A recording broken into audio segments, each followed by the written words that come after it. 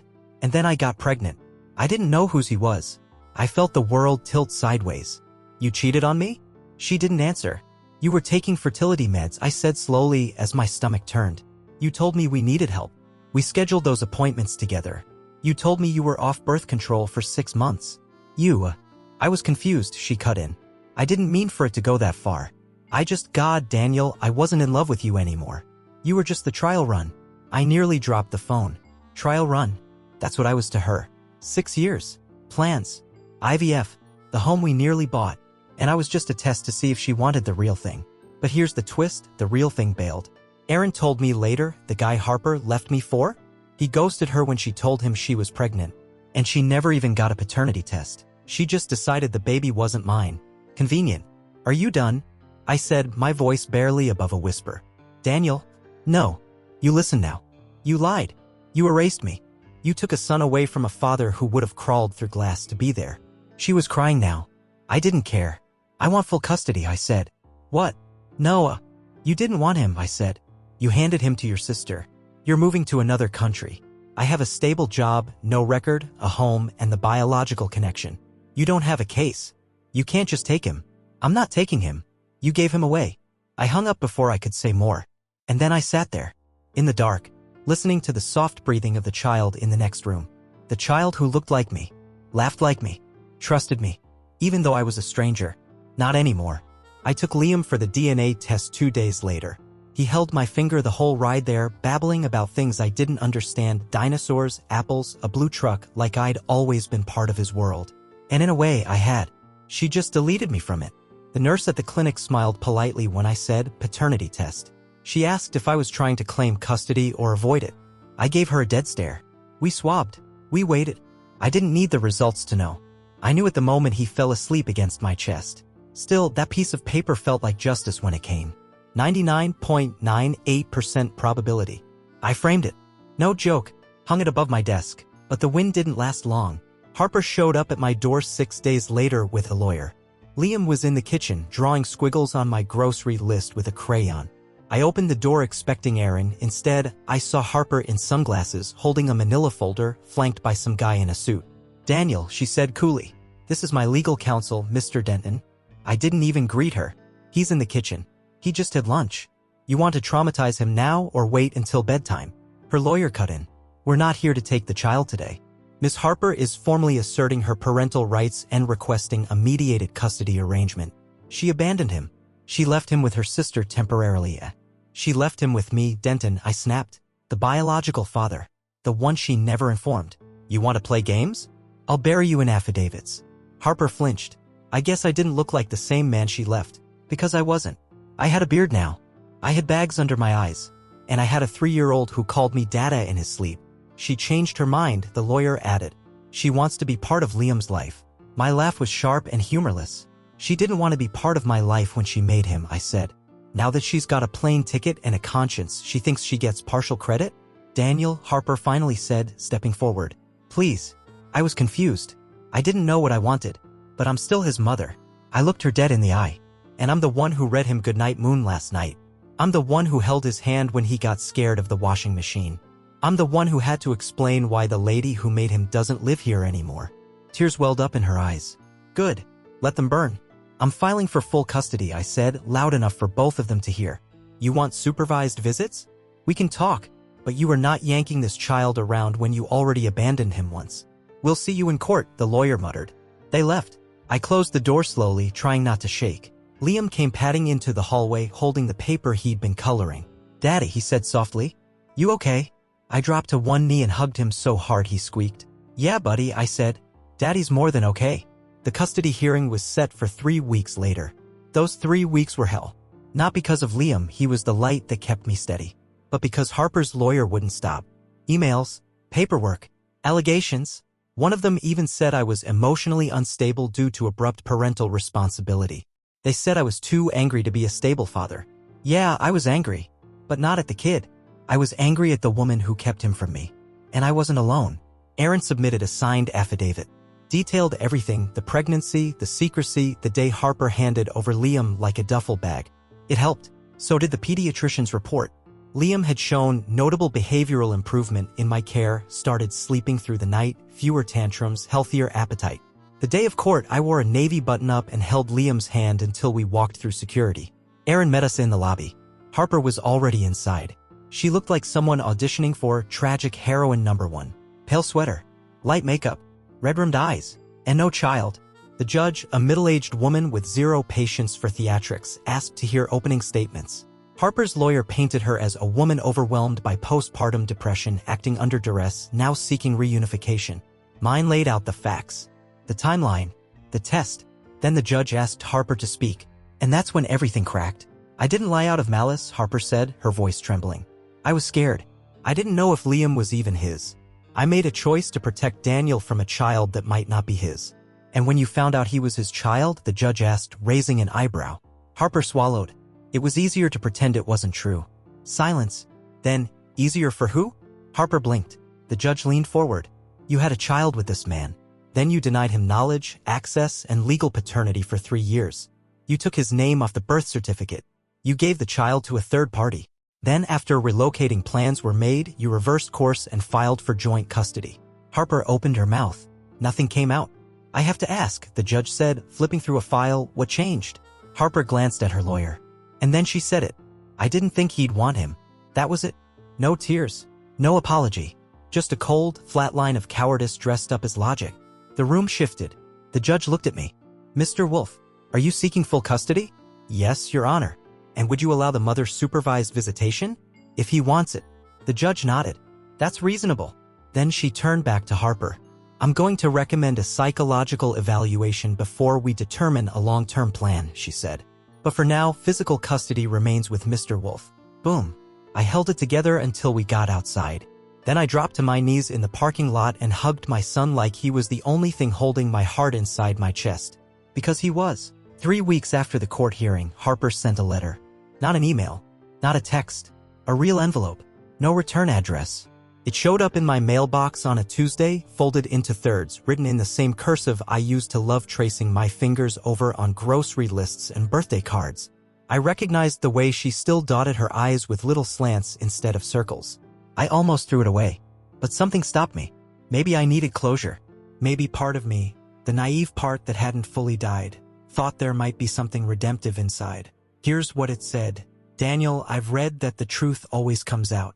I just didn't know it would come out looking like you. I see Liam's photos on Aaron's Instagram.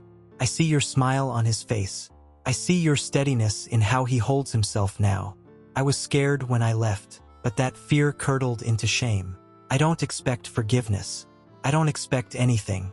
I just wanted to say that if I could go back, if I could undo the selfishness, the lies, the silence, I would. You were always the better parent. You just didn't get the chance. I know you hate me. I would too. But I hope someday Liam understands that I did love him. I just didn't know how to be the kind of mother he deserved. Tell him I'm sorry. Tell him I'm proud of him. Tell him he was never a mistake. But maybe we were. Harper. I read it twice, then a third time, and just when I felt like maybe, just maybe, She meant it. I got to the last line, written in cramped print on the back of the page. P.S. If you ever want to try again, even just to talk, I'd like that. I laughed, not because it was funny, but because of the sheer audacity. She gave me a son and then took him away. She erased me, and now, she wanted a redo? I tossed the letter into the kitchen drawer, the one where old batteries and expired coupons go to die, and locked it shut. I never answered, because there's nothing left to say.